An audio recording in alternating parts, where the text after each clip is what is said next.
Assalamu alaikum. It's me again.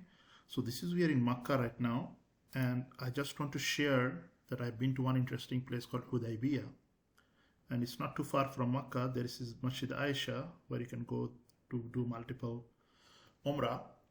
This Hudaibiya is a very historical place. When Prophet Sallallahu Alaihi Wasallam saw the dream to come do for Hajj, he managed to come as close as this. He kind of beat Khalid bin Walid. He couldn't block him, only 10 kilometers away. And then in the Hudaybiya, there was a famous agreement, the peace treaty that happened with Quraysh. Actually, that peace treaty that before the Fateh Makkah.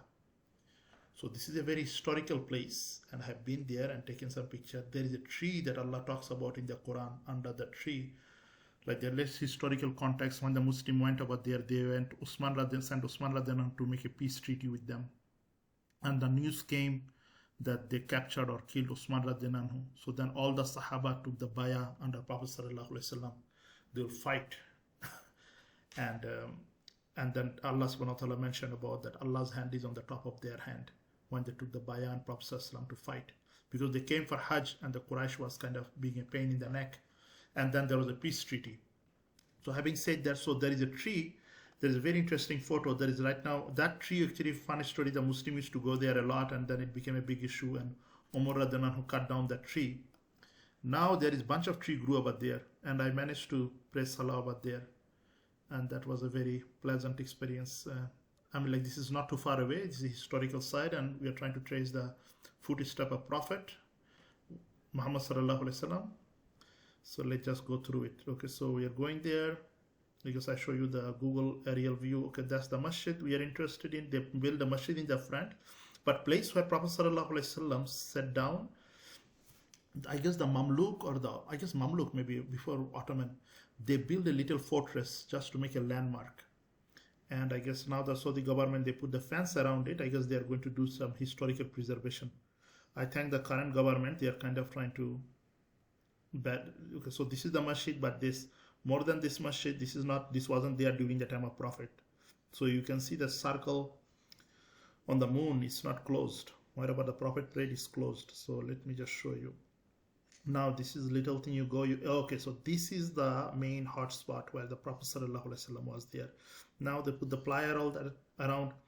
I was talking to the local shop owner. They are saying the people keep on collecting those bricks and taking them as a souvenir. So as a result, the government had to really fence it out. So these bricks are there, I guess, during the time of Mamluk. So which is around like Salahuddin Ayyubi's time and after that. So they now, instead of one big giant tree, there was a bunch of different, there used to be a giant tree where they did the bayah, but now there is a bunch of little trees. And who knows, I just prayed Salah next to that because I want to put my feet where the Prophet Sallallahu Alaihi Wasallam, was there and he prayed. So I'm very fortunate and lucky to manage to do that. This was a last minute surprise. I did it alone. None of the kids were with me. When you are there, you are fully exhausted and you don't get a chance. But I would recommend, this is the place. Imagine the Sahabas were there, and Sahabas were very upset because they couldn't do the Umrah or Hajj they came for. They had to slaughter their animals right over here. And then they have to shave their head and go back without doing basically the tawaf and all that. And Usman radhiyallahu, who was there in the Makkah, they wanted him to do that. They said, you can do the tawaf since you are here. He said, no, how can I do it when Prophet Muhammad did not do? So there was and the Sahabas were very upset. And I guess I forgot which wife was with Prophet sallallahu alaihi wasallam. She told them, people are not listening to me. They said they are anxious, and why don't you start shaving your hair? And they all did. But that was a sign of a victory because and then there's the history of Abu Jandal. Please, guys, I'm kind of doing the rapid fire. So so Muslims were there camping, and then Abu Jandal, who was chained and tortured in Makkah, he managed to break free and come and join Prophet Sallallahu Alaihi Wasallam. But the Prophet Sallallahu Alaihi Wasallam had to hand over Abu Jandal because of the peace agreement that any Muslim that become Muslim, anybody come from Makkah had to be handed over. Actually, his father Sohel, he was the one that was doing agreement. He said, "No, agreement is start with this one," before they signed it. And then the Prophet ﷺ kind of had to give up, but That is a long story. Those people, they ran away and they came to Medina, and Medina also they handed over, but used to hand over all the new Muslim that was coming after that Hudaibiya. But they made their little, what you call, these people from the, after that agreement, they made their little gang that was harassing caravan. Anyway, but that is a long story. I just don't want to go too quickly on it. But this is a historical place. A lot of Sahaba came. They couldn't go any more further to Makkah. They prayed over here. So hope, I guess, in the future they preserve this historical site. The government does something responsible. And these are Mamluk era structure done with these stones. And there are trees that are one giant tree used to be there.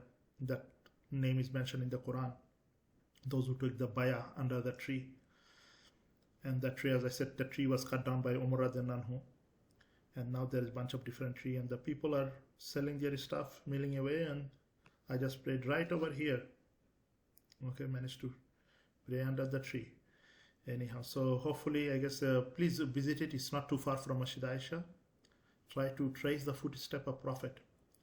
Ibn Umar radiallahu anhu, he used to, like, wherever he used to travel, wherever Prophet sallallahu alaihi wasallam used to go to the bathroom, he used to go there. He used to try to follow. And I mean, like, it's not a faraz or a wajib or something, but this is something that will bring you close. You can visit the Sirah in a 3D. Okay, inshallah. May Allah give us all. So these are the photos I just took from couple distance, and then these are landmarks. So right over there behind it, hopefully we'll get there.